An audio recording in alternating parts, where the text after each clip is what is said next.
Hello friends, स्वागत है आप सभी का द उमंग प्लेटफॉर्म पर। यह आपका बिहार एक समान परिचय का आपका पार्ट 2 वीडियो है। पार्ट 1 वीडियो हमारे यूट्यूब चैनल के प्लेलिस्ट में आपका डाल दिया गया, उसको जाकर के आप देख सकते हैं। यह आपका पार्ट 2 है। चलिए देखते हैं कि बिहार का जो परिचय है उसके पार्ट 2 वीडियो में कैसा कैसा क्वेश्चन पूछा जाता है और कैसा कैसा बोर्ड पर क्वेश्चन लिखा हुआ है। जितना भी हमने बोर्ड पर क्वेश्चन लिखा है सारा इंपॉर्टेंट, यानी कि आपका VVE क्वेश्चन है, ये सारा एग्जामों में पूछा जाता है। तो चलिए देखते हैं। आपका इसमें पहला क्वेश्चन ये हो जाएगा कि बिहार दिवस कब मनाया जाता है। जो आपका बिहार दिवस है ये आपका 22 मार्च को मनाया जाता है। ठीक है, पहला क्वेश्चन ये हमेशा एग्जामों में टैली करते रहता है कि बिहार दिवस कब मनाया जाता है। ये आपका 22 मार्च को मनाया जाता है। उसके बाद दूसरा क्वेश्चन है कि बिहार में प्रमंडलों की संख्या कितनी है, यानी कि डिवीजन की संख्या कितनी है। तो मैं आपको बता दें कि बिहार में आपका टोटल प्रमंडलों की संख्या 9 है। ठीक है, 9 कौन कौन से हैं। तो हमारा जो बिहार का आप मैप देखिएगा तो उसमें गंगा नदी जो है वो गंगा नदी बिहार के मैप को लगभग बीचों बीच काटती है, यानी बांट देती है। तो आपको अभी तक बता दें कि 9 प्रमंडल होता है। सबसे पहले आपका पटना प्रमंडल, मगध प्रमंडल, मुंगेर प्रमंडल, भागलपुर प्रमंडल, यानी गंगा नदी के नीचे तरफ आपका 4 प्रमंडल और गंगा नदी के ऊपर साइड में 5 प्रमंडल होता है। कौन कौन? सबसे पहले आपका हो जाता है सारण प्रमंडल, तिरहुत प्रमंडल, दरभंगा प्रमंडल, कोसी प्रमंडल और सबसे लास्ट में हो जाता है पूर्णिया प्रमंडल। इस प्रकार आपका टोटल प्रमंडलों की संख्या कितना है? 9 हो जाता है। उसके बाद तीसरा क्वेश्चन दिया हुआ है बिहार में अनुमंडल की संख्या कितनी है, यानी कि सब डिवीजन। एक होता है डिवीजन और एक होता है सब डिवीजन। तो आपका डिवीजन की टोटल संख्या होता है 101 है। ठीक है, इसको आप ध्यान दीजिएगा। उसके बाद बिहार में प्रखंड यानी कि ब्लॉकों की संख्या कितना होता है। तो बिहार में अभी तक आपका ब्लॉकों की संख्या 534 है। कितना है भाई? 534 है। उसके बाद हम बात करते हैं कि जिलों की संख्या कितनी है, यानी कि बिहार में अभी तक टोटल जिलों की संख्या कितनी है। तो आपका टोटल जिला आपका बिहार में 38 यानी कि 38 है। और सबसे लास्ट यानी कि सबसे नया और सबसे अंतिम जिला यानी कि 38वां जिला हम बोल सकते हैं कौन सा है? आपका अरवल है। कौन है? अरवल।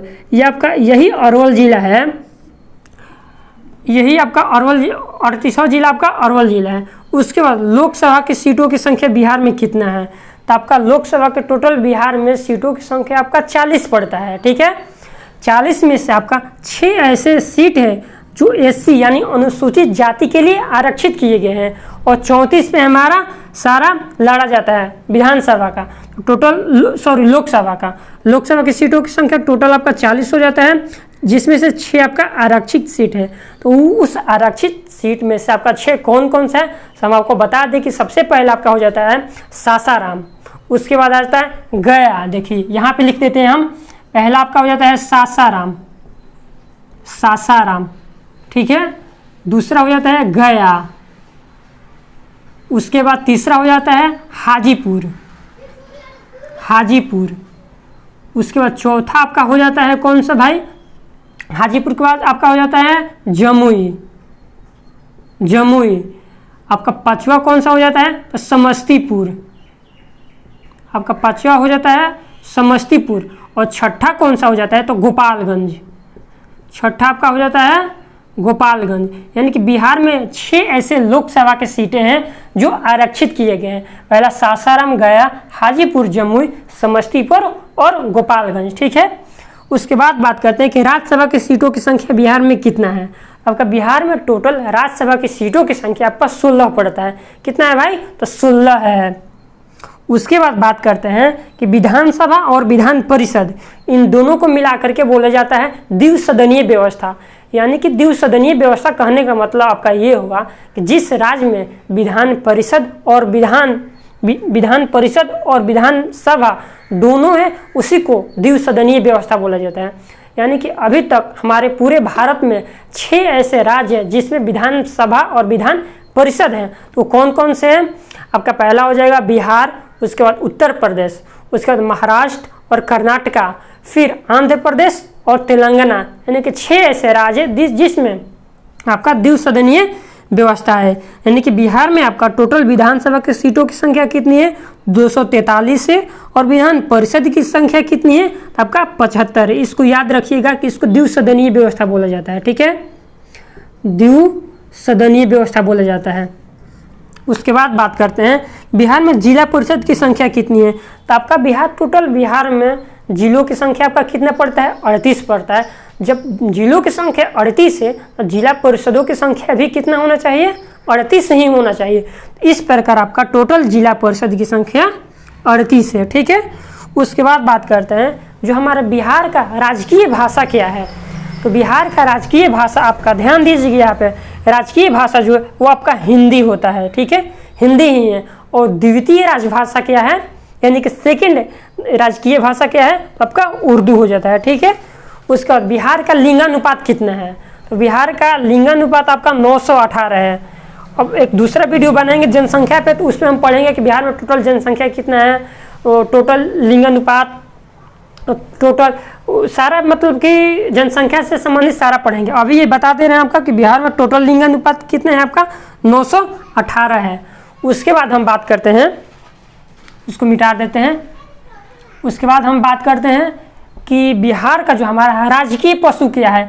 ये सारा एग्जामों में आपका टैली हमेशा करता है, हमेशा पूछा जाता है, आपको बिल्कुल कंफ्यूज नहीं होना है। तो आपका बिहार का राजकीय पशु जो क्या है वो आपका बैल है। बैल तो आजकल हर गाँव में देखने को मिलता है।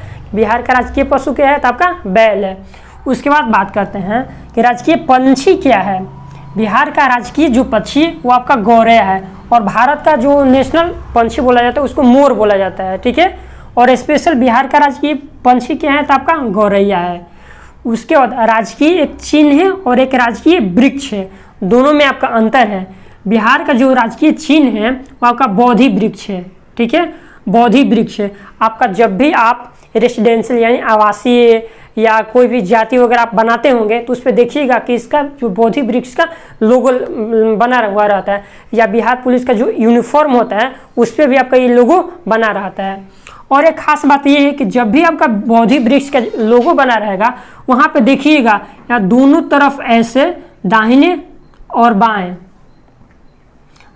बाएं स्वास्तिक का चिन्ह बना रहता है और बीच में आपका वहाँ बोधि वृक्ष बना रहता है। इसको आप ध्यान दीजिएगा कभी भी। तो आपका राजकीय चिन्ह बोधि वृक्ष है।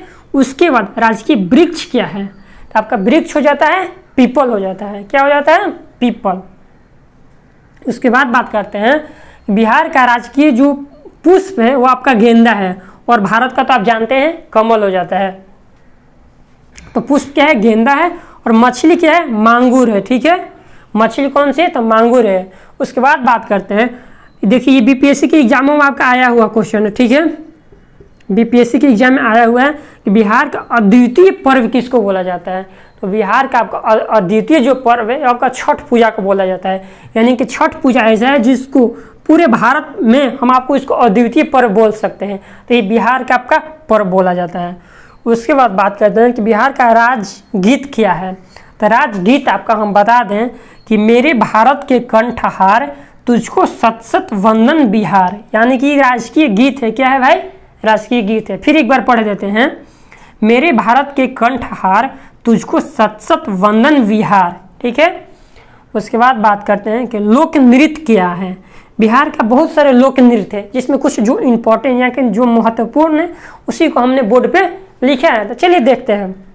आपका लोक नृत्य है, सबसे पहला हो जाएगा छऊ, लौंडा नाच होता है एक।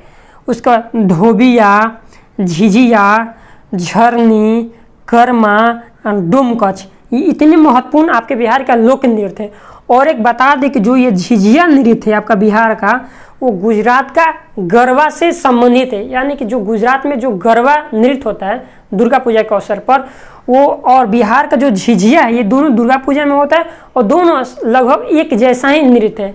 इसलिए बोला जाता है कि जो गुजरात एग्जामों में भी आपका आया हुआ है, गुजरात का गरबा का संबंध किस नृत्य से, मान दोनों कौन सा ऐसा नृत्य जो दोनों सेम है, तो आपका झिझिया नृत्य होता है। उसके बाद बिहार में नेक्स्ट क्वेश्चन आपका है, बिहार में किस प्रकार के वन पाए जाते हैं। तो ज़्यादातर आपके पूरे बिहार में पर्णपाती वन पाए जाते हैं। तो कैसे वन पाए जाते हैं, आपका एग्जाम में ये पूछा जाता है। वहाँ पे सदाबहार, कांटेदार सारा दे देगा, लेकिन आपको क्या करना है, वन में आपका पर्णपाती वन देना है कि ज़्यादातर पर्णपाती वन ही पाए जाते हैं। उसके बाद नेक्स्ट क्वेश्चन है बिहार का सबसे गर्म और सबसे ठंडा जिला कौन सा है? तो बिहार का सबसे गर्म और सबसे ठंडा यानी कि दोनों आपका गया जिला है। आप ठंडा और गर्म बोल सकते हैं, गया जिला है। तो यही आपका समान परिचय का आपका पार्ट दूसरा वीडियो था। ठीक है, अगर आपको वीडियो अच्छा लगे तो लाइक शेयर सब्सक्राइब करना ना भूलें। मिलते हैं अगले वीडियो के साथ।